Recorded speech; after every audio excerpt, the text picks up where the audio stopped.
I never thought shoveling snow would land me in a legal battle. But that's exactly what happened when I cleared my driveway 15 minutes too fast for the Pine Ridge Homeowners Association. My name is Paul Fisher, and I'd been living in Pine Ridge, Colorado for 3 years when this whole mess started. The subdivision sat on the outskirts of Boulder, one of those planned communities where every house looked like it came from the same catalog, and the HOA ruled with an iron fist. I'd bought my place in 2022, a nice 3-bedroom colonial with a decent yard and a long driveway that curved up from the street.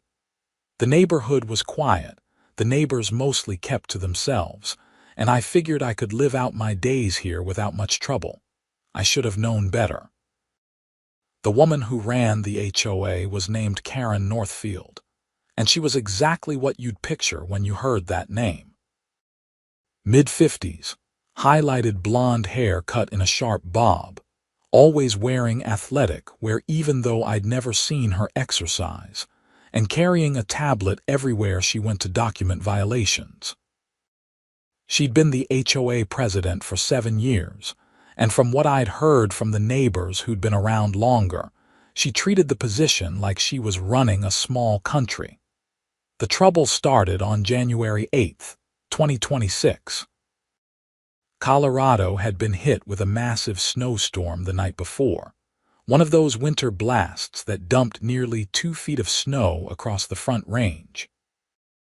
I woke up around 6 in the morning to find my entire driveway buried, my car looking like an igloo in the garage port, and the street plowed but leaving massive berms at the end of everyone's driveways. I'd been through this before.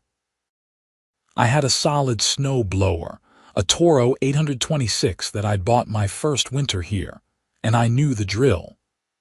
Get out early, clear the driveway before the snow got packed down, and make sure I could get to work.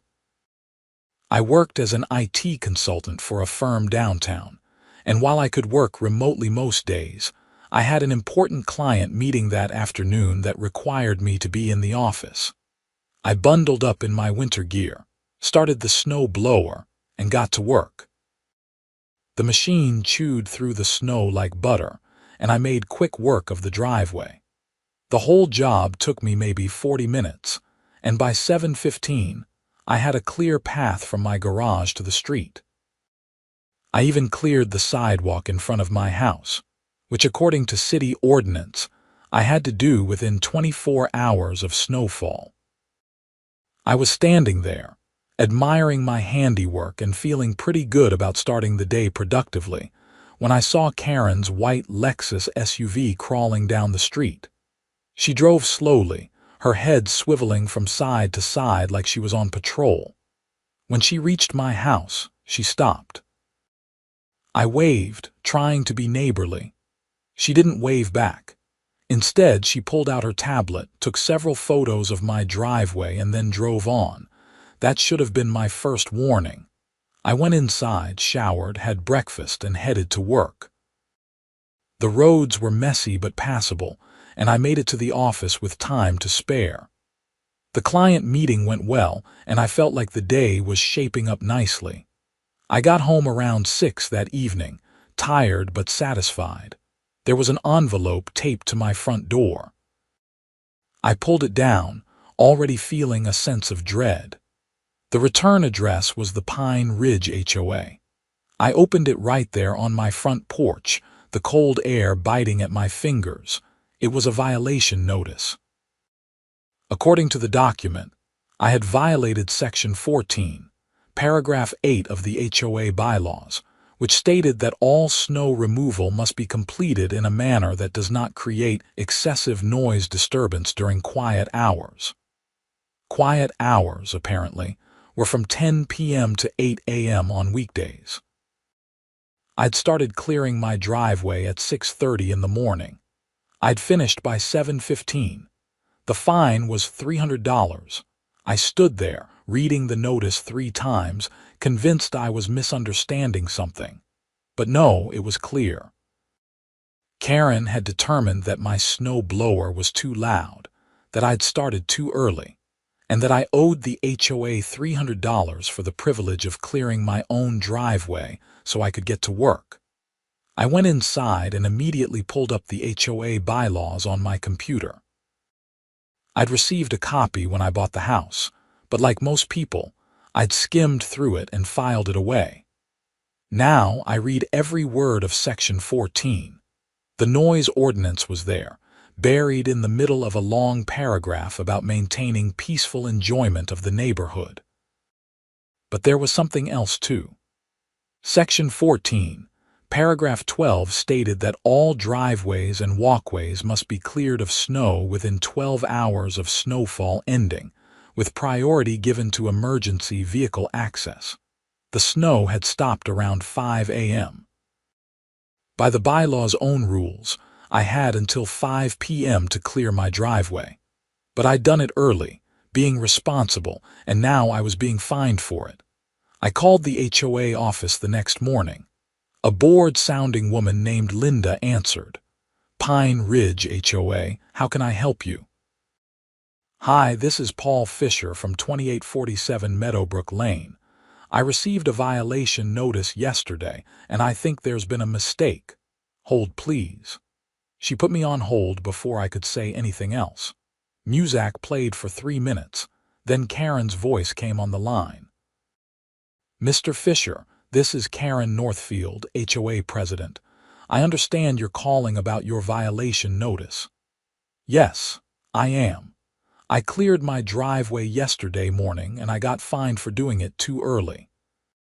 But the bylaws say I have 12 hours to clear snow, and I was well within that time frame." "The 12-hour rule is a maximum, Mr. Fisher. It doesn't override our noise ordinance. Your snow blower was clearly audible at 7 in the morning, which is within our designated quiet hours." "By 1 hour," I said, trying to keep my voice level. "I started at 6:30 and was done by 7:15, and I had to get to work. What am I supposed to do, call in late because I can't clear my driveway until 8? "You could have cleared it manually with a shovel," Karen said, her tone suggesting this was obvious. "Or you could have cleared it the night before." It was still snowing the night before, and manually shoveling 2 feet of snow would have taken me 3 hours. "Nevertheless, the rules are clear. The fine stands. You have 30 days to pay." "This is ridiculous," I said, my frustration boiling over. "I'm being fined for being responsible and clearing my driveway so I could get to work." "You're being fined for violating community standards," Karen corrected. "If you'd like to appeal, you can submit a written request to appear before the HOA board at our next meeting. That's February 12th. "Fine," I said. "I'll be there." "The request must be submitted in writing within 10 days. "Good day, Mr. Fisher." She hung up. I sat there, phone in hand, seething. This was insane, but I wasn't going to pay $300 for doing something I was supposed to do. I typed up an appeal letter that afternoon and dropped it off at the HOA office, which was located in a small building near the subdivision entrance. The next few weeks were tense. I followed every HOA rule to the letter, making sure Karen couldn't find anything else to cite me for. My grass was dormant, so that wasn't an issue. My trash cans were stored out of sight. My house numbers were visible. Everything was perfect. January rolled into February, and we got another snowstorm on February 3rd. This one wasn't as bad, only about 8 inches, but it was enough to require clearing. I learned my lesson. I waited until exactly 8:01 a.m. to start my snow blower. It took me about 25 minutes to clear everything. As I was finishing up, my neighbor from across the street, a retired teacher named George, walked over. He was in his 70s, a friendly guy who'd lived in Pine Ridge since the subdivision was built. "Heard about your fine," he said, shaking his head. "That's Karen for you. She's been getting worse every year." "Has she always been like this?" I asked. "Pretty much, but it's gotten more extreme. Last year she tried to fine the Hendersons because their Christmas lights were the wrong shade of white, said they were too blue-tinted. Before that, she went after the Patel family because their daughter's birthday party balloons were visible from the street. That's insane, I said. You're not wrong, but nobody wants to fight her. She's got the board in her pocket. They vote however she tells them to, and she's got a lawyer on retainer who lives in the neighborhood. It's easier just to pay the fines and move on. I'm not paying this one, I said. It's the principle of it. George looked at me with something like pity. Good luck with that. Just be careful. She's vindictive when people challenge her. I should have listened to him. February 12th arrived, and I drove to the community center where the HOA meetings were held. It was a Thursday evening, cold and clear. I'd prepared my case carefully, printing out copies of the relevant bylaws, photos of my driveway, and a timeline showing that I'd finished before the morning rush hour started. The meeting room was set up like a small courtroom. Karen sat in the middle of a long table with 4 board members flanking her, 2 on each side. There was a podium for speakers and several rows of folding chairs for residents. About a dozen people were scattered through the chairs, most of them looking bored or resigned. Karen called the meeting to order at 7 p.m. sharp. They went through standard business first, approving minutes, discussing budget items, and addressing minor maintenance issues around the subdivision. Then they got to violations and appeals. Our first appeal tonight is from Paul Fisher regarding a noise violation on January 8th, Karen announced. Mr. Fisher, you have 5 minutes to present your case. I stood and walked to the podium, my papers in hand. I laid out my argument clearly. I'd cleared my driveway during a reasonable morning hour. I'd finished well before most people were even awake. I'd done so to meet my work obligations, and the bylaws encouraged prompt snow removal for safety reasons. I pointed out the contradiction between the 12-hour rule and the noise ordinance. The rules need to work together, I concluded. You can't fine people for clearing snow too fast when you also require it to be done quickly. That's a catch-22. Karen listened with a neutral expression. When I finished, she consulted briefly with the board members, though I noticed she did most of the talking while they just nodded. Mr. Fisher, we appreciate you taking the time to present your appeal. However, the board finds that the violation was appropriately issued. The noise ordinance exists to protect all residents' quality of life, and it supersedes the convenience of any individual homeowner. You had multiple options available to you that would have allowed you to clear your driveway without disturbing the peace. The fine stands. Next item.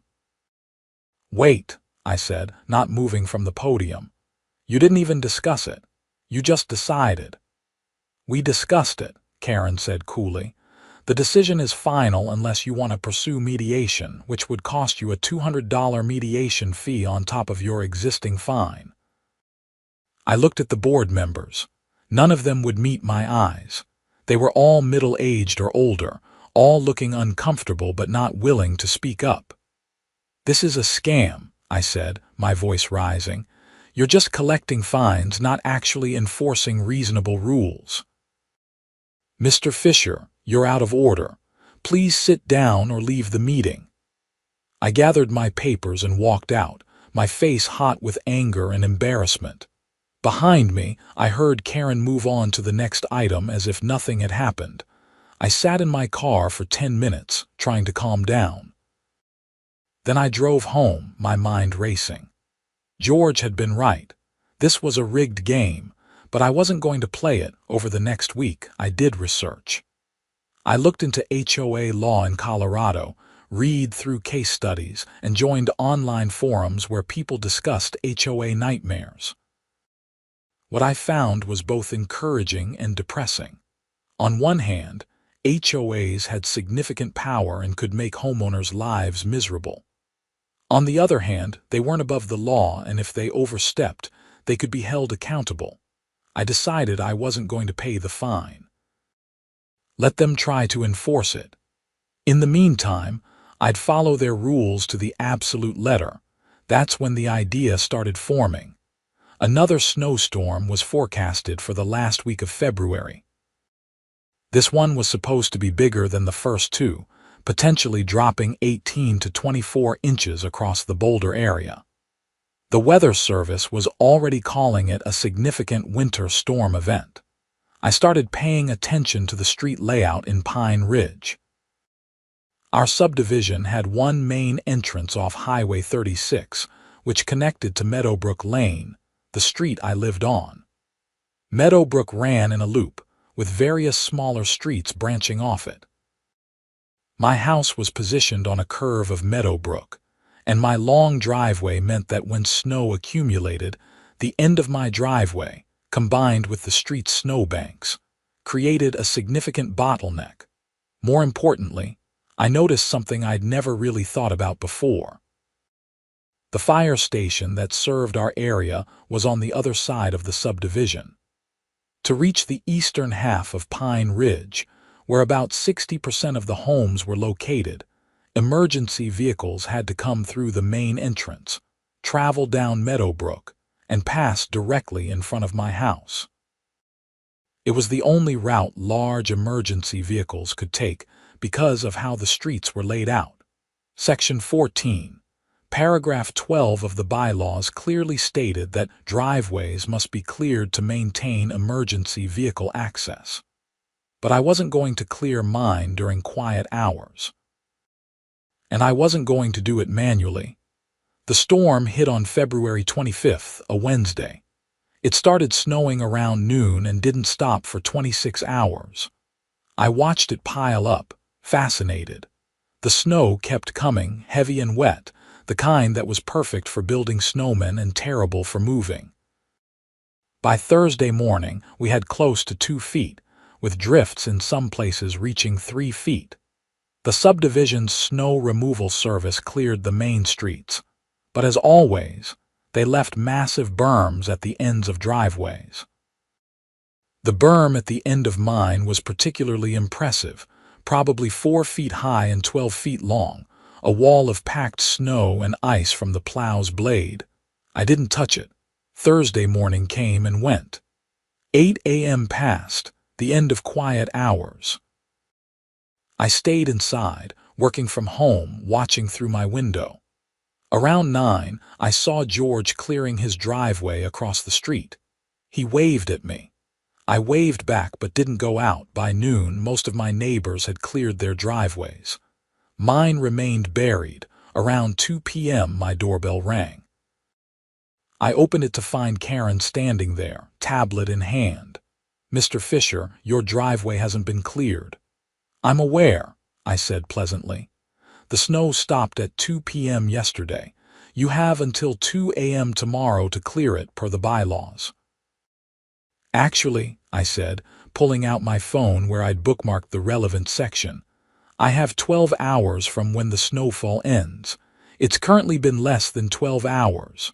Her jaw tightened. "The snow stopped falling earlier than 2 p.m. According to the National Weather Service, the last recorded snowfall in Boulder was 1:58 p.m. yesterday. I've got the timestamp, so I have until 1:58 a.m. tomorrow." "Mr. Fisher, this is childish." "No, this is following the rules. Isn't that what you wanted?" She took a photo of my driveway. "If this isn't cleared by tomorrow morning, you'll receive another violation. If it's not cleared by 2 a.m., then sure, I'll accept that violation, but I'm not clearing it before 8 a.m., quiet hours." We stared at each other for a long moment. I could see her mind working, trying to find an angle. Finally, she turned and walked back to her Lexus, her boots crunching in the snow. I went back inside, feeling a small sense of victory. Friday morning arrived. I'd set my alarm for 7:55 a.m. I got dressed in my snow gear, had my coffee, and at exactly 8:01 a.m. I went outside to start clearing. That's when things got interesting. I just started the snow blower, had cleared maybe 3 feet of driveway when I heard sirens. Fire trucks were coming down Highway 36, heading toward Pine Ridge. I paused, watching. The trucks turned into the subdivision entrance, their lights flashing. They tried to come down Meadowbrook Lane. I say tried because they couldn't get past my house. The combination of my uncleared driveway's snow berm, the narrow street, and the snowbanks on both sides created an impassable bottleneck. The fire trucks stopped, unable to proceed. I turned off the snow blower and walked down to the street. One of the firefighters, a young guy with a thick mustache, climbed out of the cab. "Sir, we need to get through here. There's a medical emergency on Oakwood Drive." "I'm clearing it now," I said, gesturing to my snow blower. "Give me about 30 minutes. We don't have 30 minutes. He pulled out his radio and called it in. I felt a twist in my stomach. Someone was having a medical emergency, and my petty revenge against the HOA was blocking emergency access. But I also knew I hadn't done anything wrong. I was clearing my driveway during allowed hours, as fast as I reasonably could. "I'm going as fast as I can," I said. "I can't do it any faster without violating the HOA noise rules." The firefighter looked at me like I'd grown a second head. "What?" "The HOA fined me for clearing snow too early with a snow blower. So now I'm only clearing during non-quiet hours." "Are you serious right now?" Before I could answer, 2 more vehicles arrived. An ambulance, also stuck behind the fire trucks, and Karen's white Lexus. She jumped out of her car, her face red. "What is going on here?" she demanded. The firefighter turned to her. "Are you HOA?" "I'm the president, yes." "Your roads aren't clear. We can't get to an emergency." "That's because Mr. Fisher here refused to clear his driveway in a timely manner." "I'm clearing it right now," I said. "During the hours I'm allowed to use a snow blower. If you'd like me to clear it earlier, maybe don't fine me $300 for doing exactly that." Karen's face went from red to purple. "This is outrageous. You're endangering people." "No, the HOA's contradictory rules are endangering people," I shot back. "You can't have it both ways. Either snow removal is a priority for emergency access or quiet hours are absolute. Pick one." The firefighter held up his hands. "Look, I don't care about your HOA drama. We need this street clear now. We're going to have to go around, use Pinecrest Avenue." "That adds 10 minutes, the ambulance driver called out. "I know. Let's move." The emergency vehicles carefully backed up, their warning beeps echoing through the cold air, and headed out to find another route. Karen and I stood there in the sudden quiet. "You did this on purpose," she said, her voice shaking with rage. "I followed the rules exactly as written," I said. "If the rules create unsafe conditions, that's not my fault. That's the HOA's fault for creating contradictory bylaws. You're going to regret this." She stormed back to her car and peeled out, her tires slipping on the packed snow. I went back to clearing my driveway, but my hands were shaking. Someone was having a medical emergency, and I delayed help getting to them. The fact that I was technically right didn't make me feel any better about it. I found out later that day that old Mrs. Patterson on Oakwood Drive had fallen and broken her hip. The delay in emergency response hadn't caused any serious complications. She was going to be fine, but the extra 10 minutes had been stressful for everyone involved. I felt terrible about it, but I also felt vindicated. The HOA's rules were the problem, not me. That vindication lasted until Monday, March 2nd, when I received a certified letter from the HOA's attorney. The letter informed me that I was being fined $5,000 for willful obstruction of emergency vehicle access and endangering community welfare. Additionally, The HOA was filing a lien against my property for the unpaid $300 fine from January, plus late fees, which now totaled $450. I was given 10 days to pay or face additional legal action. I called a lawyer that afternoon. His name was Steven Rodriguez, and he specialized in HOA disputes. I'd found him during my earlier research, and his website promised aggressive defense against HOA overreach. I met with him on Tuesday morning at his office in downtown Boulder. He was in his 40s, sharp-featured, with graying hair and intense brown eyes. I told him the whole story, from the first violation to the emergency vehicle incident. He listened without interrupting, occasionally making notes. When I finished, he leaned back in his chair. "Okay, here's the situation. The HOA is absolutely overreaching. Their bylaws create an impossible standard. You are following the letter of the law, and they can't fine you for their own poor planning. However, they're also going to argue that you acted in bad faith, that you knew your actions would block emergency access, and that you did it anyway."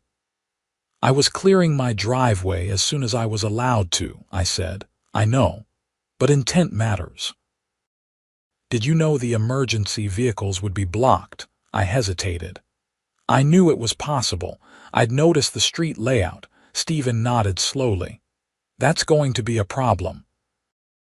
If they can prove you deliberately created a dangerous situation, even if you were technically following their rules, you could be liable." "So what do I do?"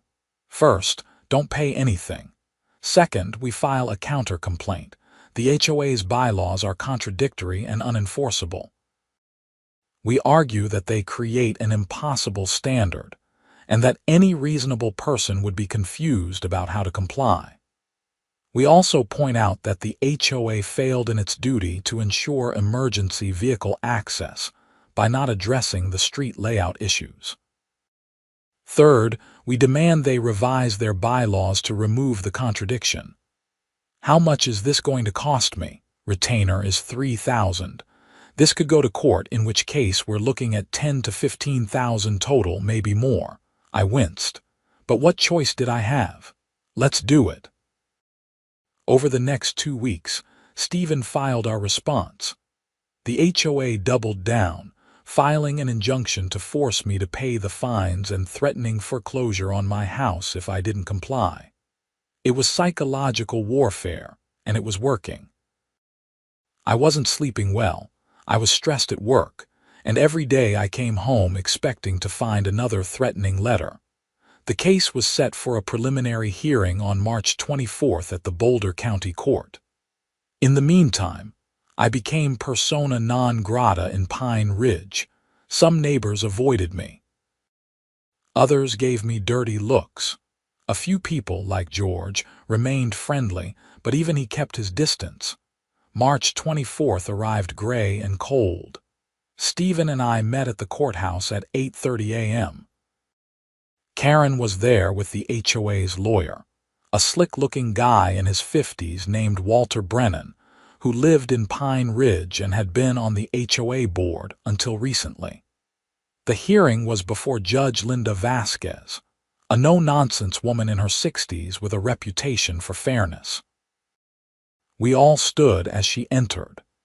"This is a preliminary hearing for Fisher versus Pine Ridge Homeowners Association," she began.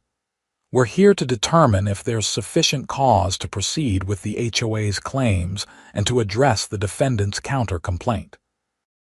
"Mr. Brennan, you're representing the HOA?" "Yes, Your Honor." "Mr. Rodriguez, you're representing Mr. Fisher?" "Yes, Your Honor." "Let's start with the HOA's claims. Mr. Brennan, summarize your position." Walter Brennan stood, straightening his tie. "Your Honor, this is a simple case of a homeowner willfully violating community standards and endangering public safety. Mr. Fisher was fined for a noise violation, refused to pay, and then deliberately blocked emergency vehicle access in retaliation. His actions resulted in a 10-minute delay in emergency medical response, which could have had tragic consequences. The HOA is seeking enforcement of its fines and damages for Mr. Fisher's reckless behavior. Judge Vasquez turned to Stephen. Mr. Rodriguez, Stephen stood. Your Honor, this case is about an HOA that has created contradictory and unenforceable bylaws, then weaponized those bylaws against a homeowner who dared to challenge them. Mr. Fisher was initially fined for clearing his driveway too early, before 8 a.m. When he later cleared his driveway starting exactly at 8 a.m., as the bylaws require, he was blamed for emergency vehicles being delayed. The HOA has created a catch-22 where compliance is impossible.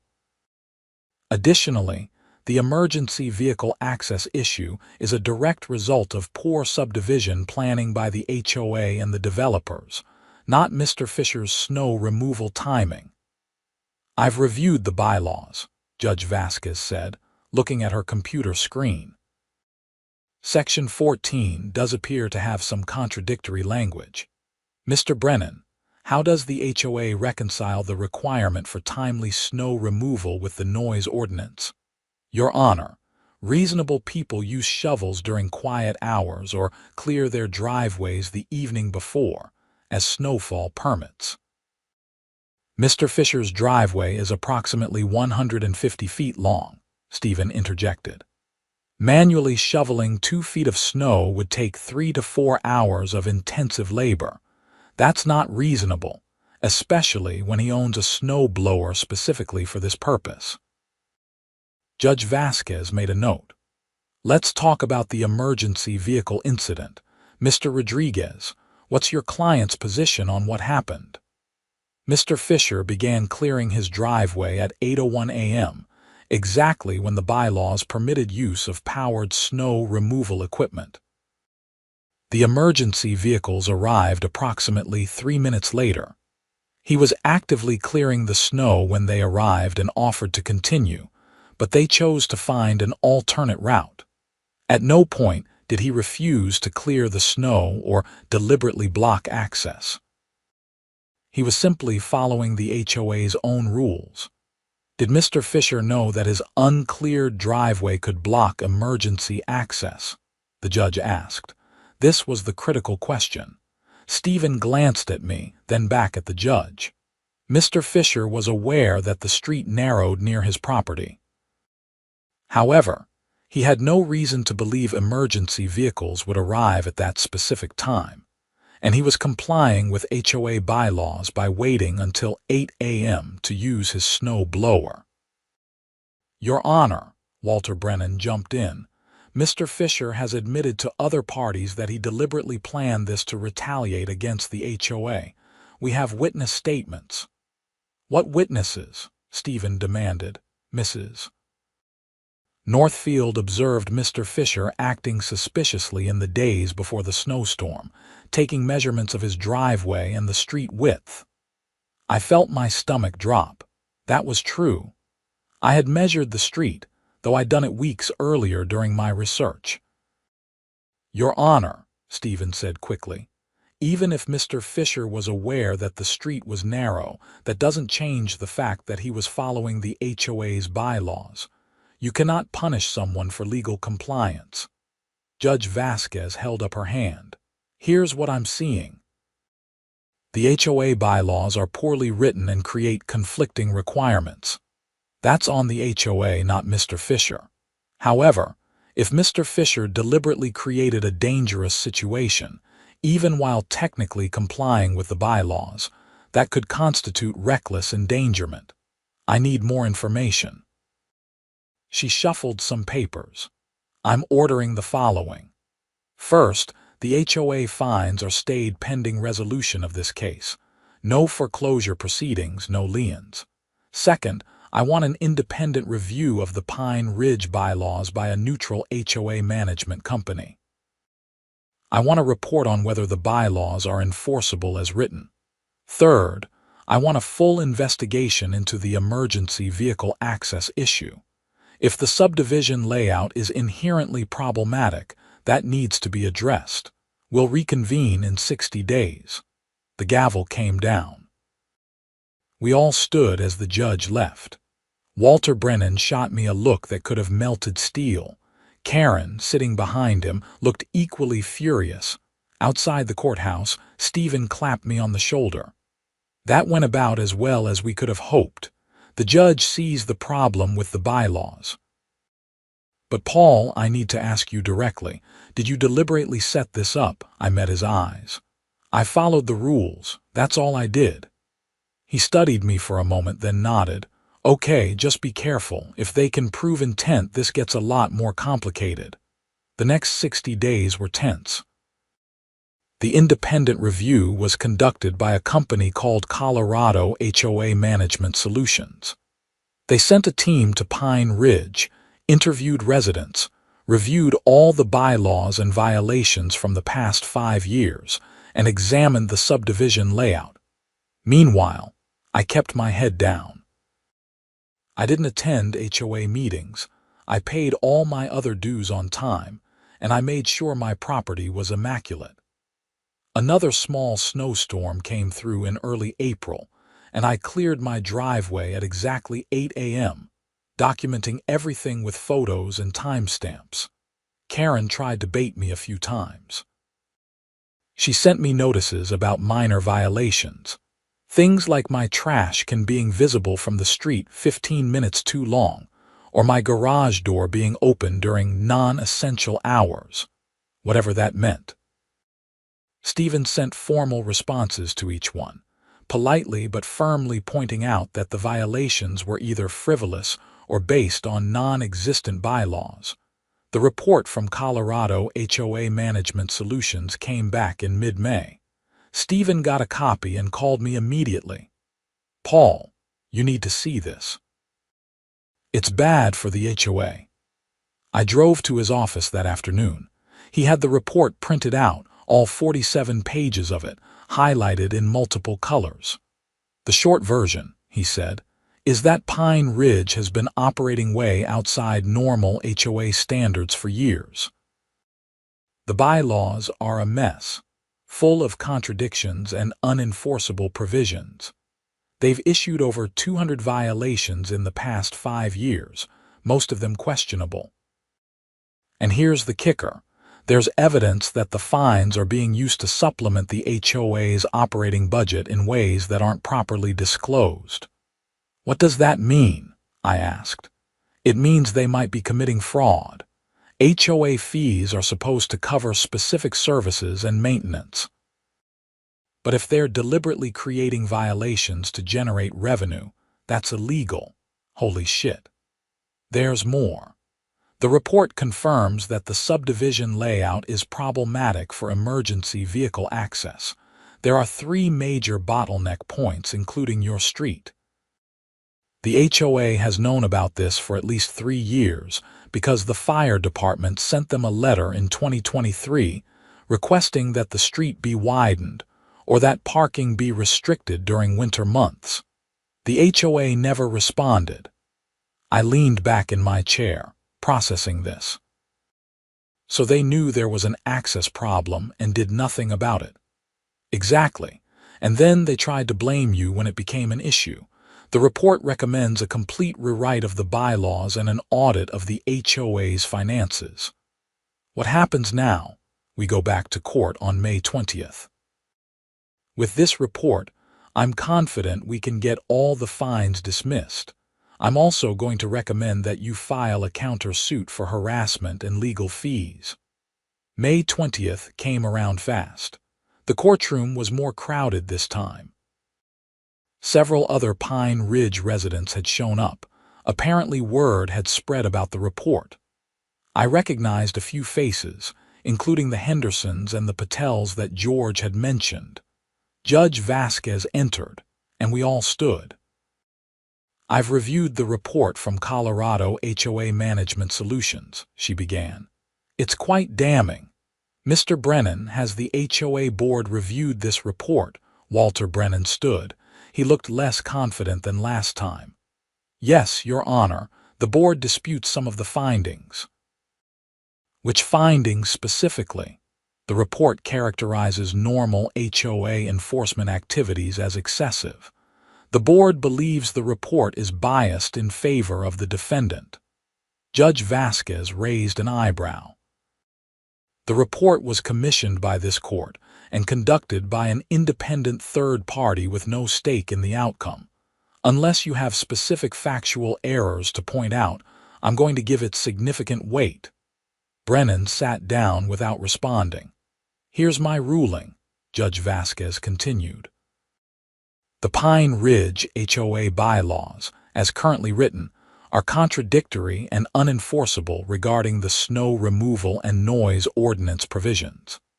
Mr. Fisher's initial fine of $300 is dismissed.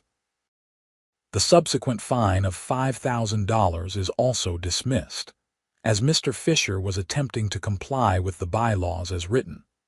Additionally, I'm ordering the HOA to pay Mr. Fisher's legal fees, which I understand total approximately $12,000 to date.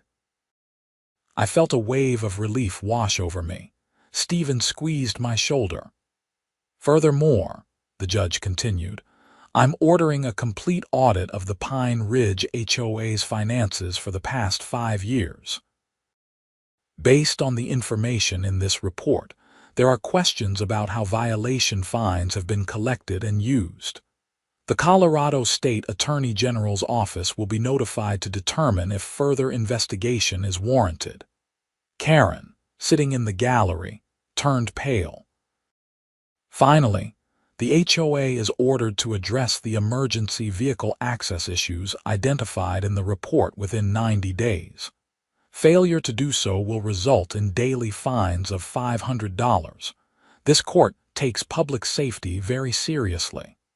The gavel came down. The courtroom erupted in quiet conversations. Several residents approached me afterward, apologizing for how they'd treated me and thanking me for standing up to Karen. George shook my hand vigorously. You did it, Paul. You actually did it. I felt vindicated but also exhausted. This had taken 5 months of my life, thousands of dollars in legal fees that I might or might not get back, and enormous stress. But it wasn't over. The state attorney general's investigation moved quickly. Within 2 weeks, auditors descended on the HOA office. What they found was shocking. Karen had been systematically embezzling money from the HOA for at least 4 years. The violation fines were part of it. She'd been issuing excessive fines and pocketing a portion of the payments. But she'd also been billing the HOA for services that were never performed, paying herself consulting fees that weren't authorized, and using the HOA credit card for personal expenses. The total amount was over $300,000. On June 18, 2026, Karen Northfield was arrested at her home. The charges included theft, embezzlement, fraud, and abuse of fiduciary duty. The arrest made the local news, and the story spread through Pine Ridge like wildfire. I watched the news coverage from my living room, feeling a complex mix of emotions. I'd never intended to uncover criminal activity. I just wanted to clear my driveway without being fined for it. But by standing up to Karen's unreasonable enforcement, I'd pulled on a thread that unraveled years of corruption. The HOA board immediately suspended Karen and appointed an interim president. They hired a professional management company to oversee operations while they sorted out the mess. The bylaws were completely rewritten, with input from residents. The new snow removal policy was simple and reasonable. Driveways should be cleared within 24 hours of snowfall ending, using whatever method the homeowner preferred, with no restrictions on timing except for genuinely late-night hours like midnight to 6 a.m. The emergency vehicle access issues were addressed. The subdivision paid to widen 3 key bottleneck points, including the area in front of my house. Parking restrictions were put in place during winter months. The fire department was consulted throughout the process. As for me, I eventually received my legal fees back, though it took several months and required more legal wrangling. The HOA's insurance covered it, fortunately, so the other homeowners didn't have to pay out of pocket. Karen's criminal case moved through the court system over the summer. In September, she pled guilty to multiple counts of theft and fraud. She was sentenced to 3 years in prison and ordered to pay full restitution to the HOA, though she'd already spent most of the money and would likely never be able to repay it all. Walter Brennan, the lawyer who'd represented the HOA, faced his own problems. The state bar opened an investigation into whether he'd known about Karen's activities and failed to report them. He ended up settling, accepting a suspension of his law license and agreeing never to represent an HOA again. Life in Pine Ridge slowly returned to normal, or at least a new normal. The community was more engaged now. Residents actually showed up to HOA meetings, asking questions and holding the board accountable.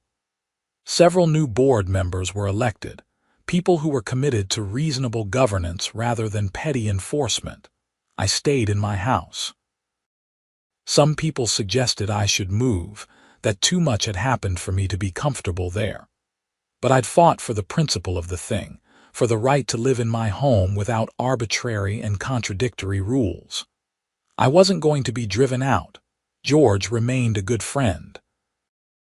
We had coffee most Saturday mornings, and he liked to joke that I'd done more to reform the HOA in 6 months than he'd managed in 15 years of living there.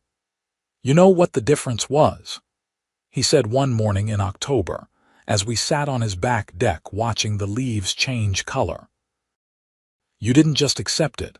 Most people, they get a fine, they grumble, they pay it, they move on. You actually fought. I'm not sure I'd recommend it, I said. It was hell for a while there, maybe, but look what came of it. The rules are better. The corruption is gone. The neighborhood is safer. That's because you didn't back down. I nodded, sipping my coffee. He was right, of course, but I also knew how easily it could have gone the other way. If the judge had ruled differently, if the audit hadn't found the embezzlement, I could have lost my house over a $300 fine for clearing snow. The first major snowstorm of the 2026-2027 winter season hit Pine Ridge in late November.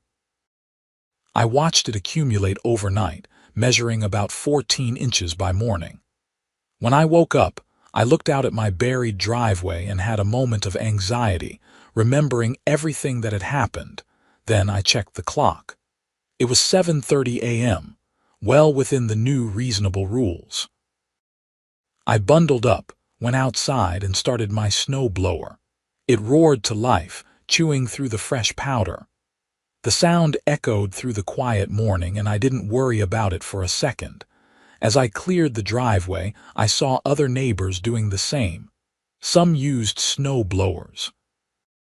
Some used shovels. A few had hired services.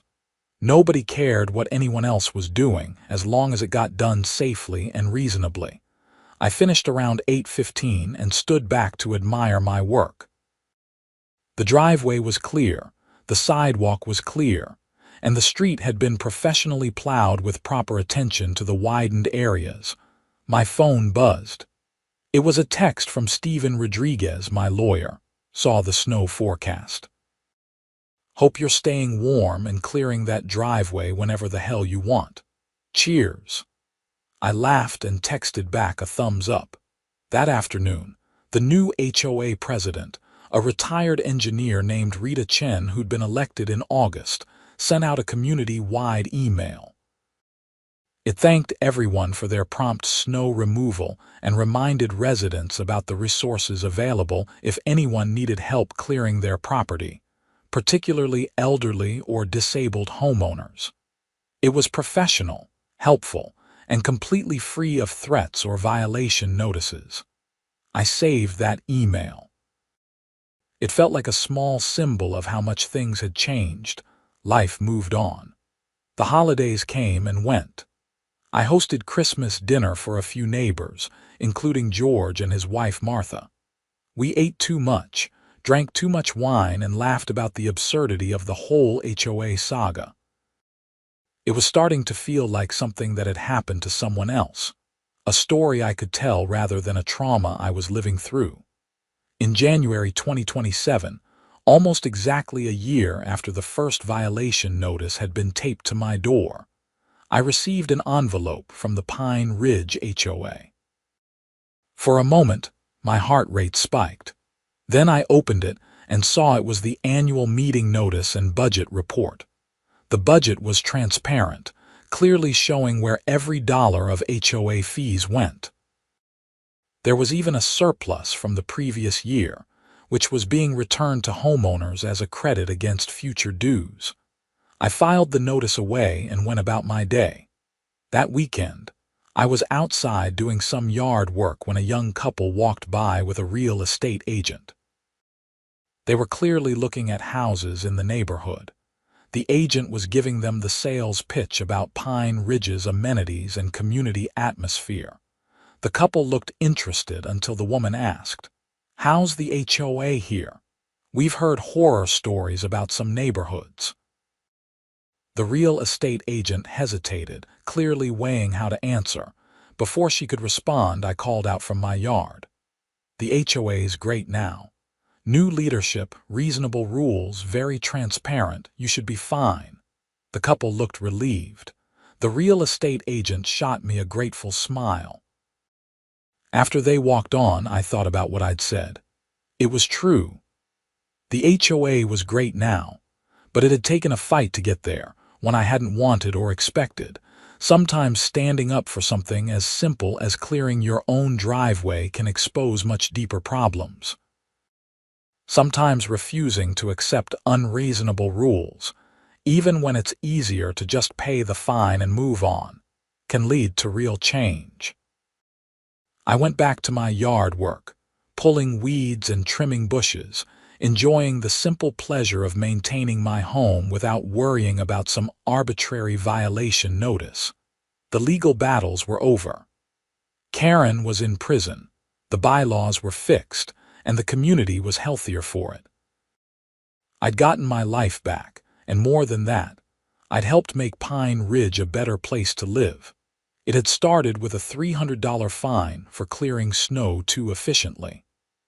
It had ended with uncovering hundreds of thousands of dollars in embezzlement and reforming an entire HOA system. Not bad for just wanting to get to work on time. As spring approached and the snow finally melted for good, I found myself actually looking forward to the next HOA meeting. Not because I wanted to fight or cause trouble, but because I was curious about what a functional, reasonable HOA looked like in practice. The meeting was held on a Tuesday evening in March. The community center was more crowded than I'd ever seen it, probably 40 or 50 residents in attendance. Rita Chen ran the meeting efficiently, covering budget items, upcoming neighborhood projects, and resident concerns. When she opened the floor for questions, hands actually went up. "I'd like to propose we install a few benches along the walking path," one woman suggested. "It would be nice for people to have places to rest." "Great idea," Rita said, making a note. "Let's form a committee to research options and costs. Anyone interested in joining that committee?" Several hands went up, including mine. "Why not? I lived here. I might as well help make it better." After the meeting, Rita approached me. She was in her 60s, with short gray hair and sharp, intelligent eyes behind rimless glasses. "Paul, I wanted to thank you again for what you did. I know it wasn't easy." "I just didn't want to pay an unfair fine," I said. "Maybe that's how it started." "But you exposed serious problems that needed to be addressed. The whole community is better off because you stood your ground." "I had good legal help," I said, deflecting. "Still, it took courage." She paused. "Have you thought about joining the board?" We're going to have an opening in June when Tom Henderson moves out of state. I considered it. A year ago, I would have said absolutely not. I'd had enough of HOA drama to last a lifetime.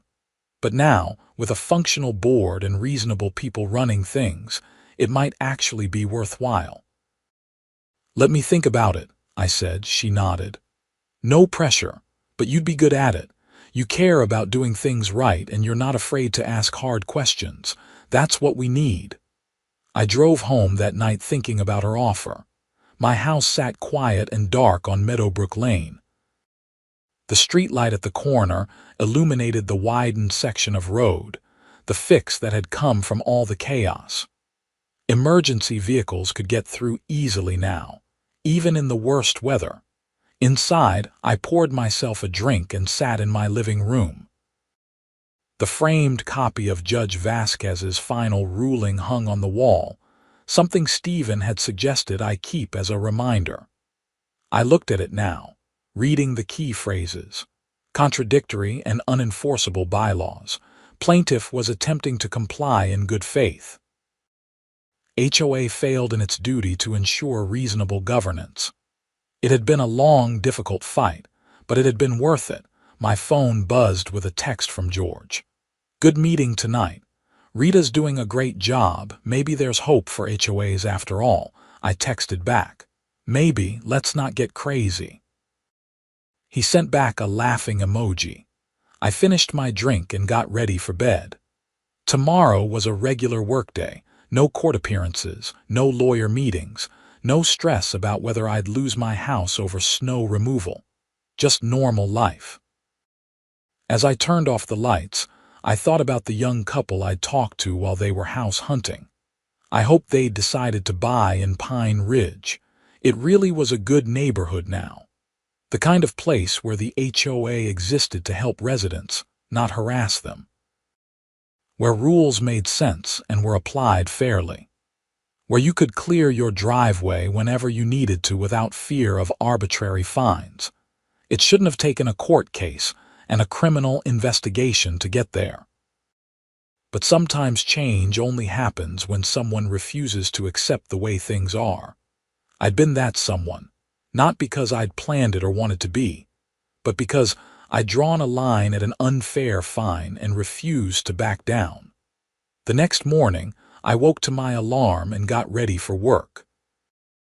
As I backed out of my driveway, I noticed the new HOA sign at the neighborhood entrance. It was tasteful, professional, and included the phrase, "a community of neighbors," rather than the old rules strictly enforced. Small change, but meaningful. I drove to work, had a productive day, and came home that evening to find my trash cans still sitting by the curb where I'd left them that morning. Under the old regime, Karen would have already documented that violation. Now, nobody cared. They'd get moved when I got around to it. I moved them anyway, because it was the right thing to do, not because I feared a fine. That weekend, I attended a neighborhood barbecue that the Patel family hosted. It was the first real social event I'd been to in Pine Ridge since everything happened. I was nervous about going, unsure how people would react to me now that the dust had settled. I shouldn't have worried.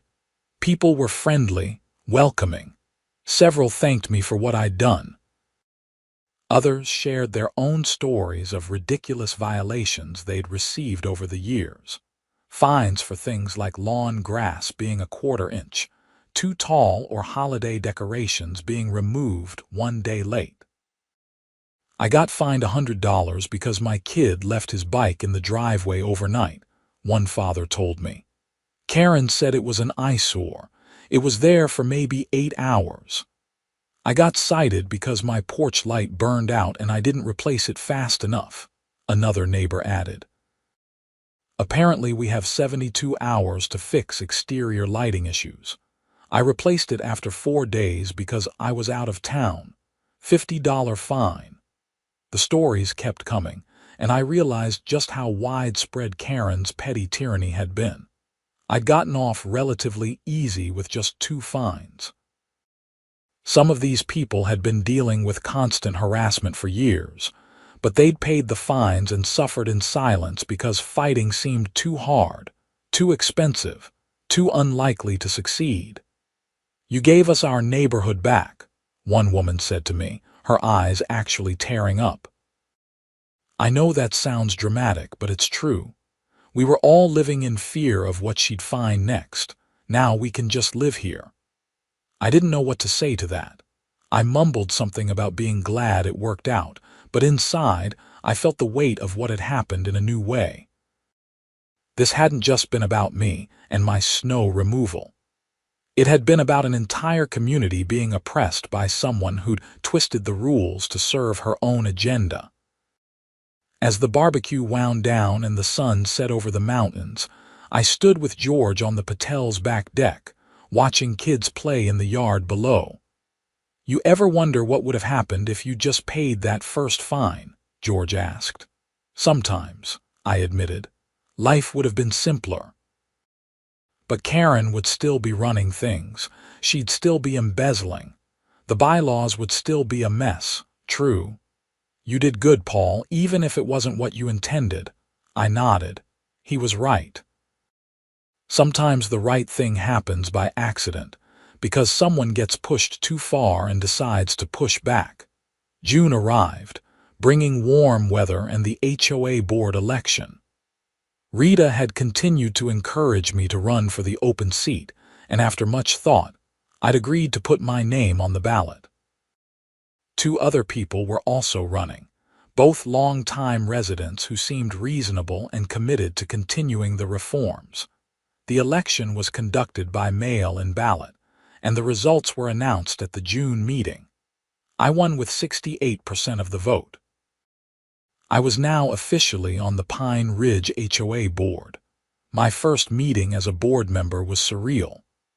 I sat at the long table where Karen had once presided, but everything about it felt different. We discussed practical matters like getting the pool ready for summer, organizing a community garage sale, and reviewing bids for repainting the entrance sign. It was boring, administrative work, exactly what an HOA board should be doing. Nobody proposed fining anyone for anything. At one point, Rita brought up a concern from a resident about a neighbor's dog barking late at night. Under the old system, this would have resulted in immediate violations and fines.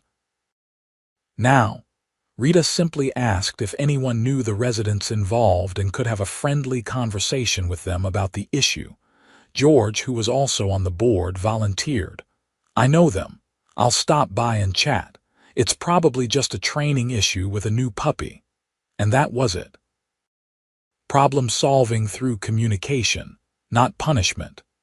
Revolutionary, as summer progressed, I settled into my role as a board member. It was more time-consuming than I'd expected, but also oddly satisfying. We were actually making the neighborhood better, organizing events, maintaining common areas, and helping residents when issues came up. In August, we received notice that Karen's criminal case had reached its conclusion. She'd been released from prison after serving a reduced sentence for good behavior, but she was on probation for 5 years and had been ordered to continue making restitution payments. She'd also been permanently banned from serving on any HOA board in Colorado. She didn't return to Pine Ridge. From what I heard through the grapevine, she'd moved to Wyoming to live with her sister. Fine by me. I had no interest in ever seeing her again. The first anniversary of my initial snow violation passed in early January 2028. There was snow on the ground that day, about 6 inches from an overnight storm. I cleared my driveway at 7:30 in the morning, finishing just in time to see the school bus drive past on the nicely widened street. No violation notice appeared on my door. No angry HOA president took photos. Nobody cared. I went to work, came home, and lived my life. It was wonderfully, perfectly normal. That evening I got a call from Steven Rodriguez, my lawyer.